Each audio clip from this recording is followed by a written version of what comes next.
Hey guys. Now we're gonna look into why those hash codes I show you on the other side of the board work the way they do. As I already said before, computer stores binary values in binary, or most commonly in binary, like base 2. Or the numbers I showed you, like one. I'll pick a random number, 10110, right? Like I said, that acts as a set of operations for the computer to follow, depending on what the binary digits are supposed to do, or serve as the purpose. But as they get more complex, the need to protect, or keep secrets, it gets bigger, right? You would want more complex algorithms because they serve more purposes in keeping the any private info safe, which is why we have this 2-bit, 4-bit, 8-bit, 6-bit, 32, 64, 128, and so on. As each number of bits, as you see it exponentially increases, naturally you'd expect the complexity to increase. And if you thought that, you'd be right? That's why if you were to ask me to solve a 32 or decipher a 32-bit algorithm versus a 256-bit algorithm, I would tell you I would easily pick the 32-bit algorithm, simply because there's less to understand in order to crack the code. If same thing applies, like if I were to say to compare 8-bit to 128-bit, right? I would pick 8-bit to decipher over 128 because it's harder to decipher, even if you had enough knowledge to crack 128-bit algorithm, it would take a lot more work than simply cracking an 8-bit algorithm, right? In the real world, I'm sure you've seen these letters many times when you type out websites, right? When you type in a website, most common you would either see HTTP or HTTPS.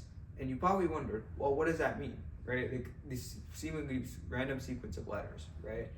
Well, it means something, right? If you see HTTP, it simply means there's no encryption until with that website, and even if there is, it would be very minimal. So that means it would be easier for someone to hack or get into if it was over HTTPS, which has a secure layer of encryption. Think of that secure layer as like a cushioning, right? It would be or a cushioning or a hash code, right?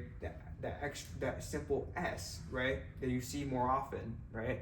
It's much more than simply just S, right? It acts as its own hash code that prevents hackers from getting into that website's layout or whatever they want to look into for that website, like what they want to get out of it. It will be much harder to do that if there's HTTPS versus HTTP. And here's one more thing, right? Far more simple example than that is a sender receiver. Let's say and in general, right? This can apply to anything, right? Okay, let's say I'm the sender and you're the receiver, right? Let's say we were collaborating on some kind of, I don't know, mission, right, or project, right? And I told you I was gonna send you a random sequence of digits or a code language or whatever, right? And I want you to be able to decipher and understand what the message is. Because you work with me, it would be easier for you to decipher the message simply because either you saw it coming and you already have prior knowledge in the field of subject that the digits or sequence of letters has to do with, right? But if, let's say, I sent the receiver to a random lucky individual out there, right? Then you had no idea what my occupation was, what I did, and what's the letter digits even for. Would you expect to be able to figure out what it means? No, right? It would be very, very difficult to randomly guess, like if you saw a random sequence of digits going from increasingly random, right? So simply put, if in my case, since I'm a Mridungist, right? If you are a fellow Mridungist, you would be able to tell what the hash codes mean that I've shown on the front.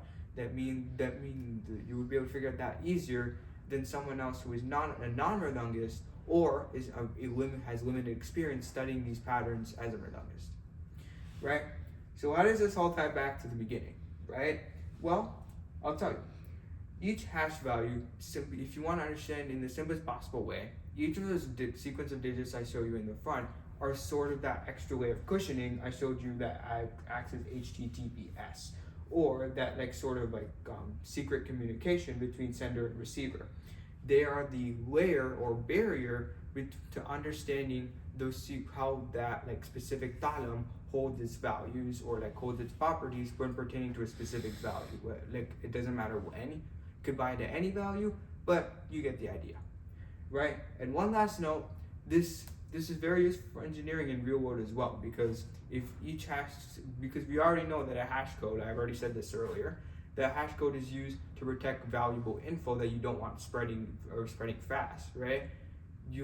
If you want, because using more hash codes or more complex hash codes gives you better chance of like, keeping those info safe over something like as simple as like the digits I showed you in the front. Like the ones I showed you in the front, I picked because they were simple and easier to explain. But if I were to pick what's numbers like getting into the thousands or 20,000, 10,000 or whatever, you would obviously have it difficult to understand.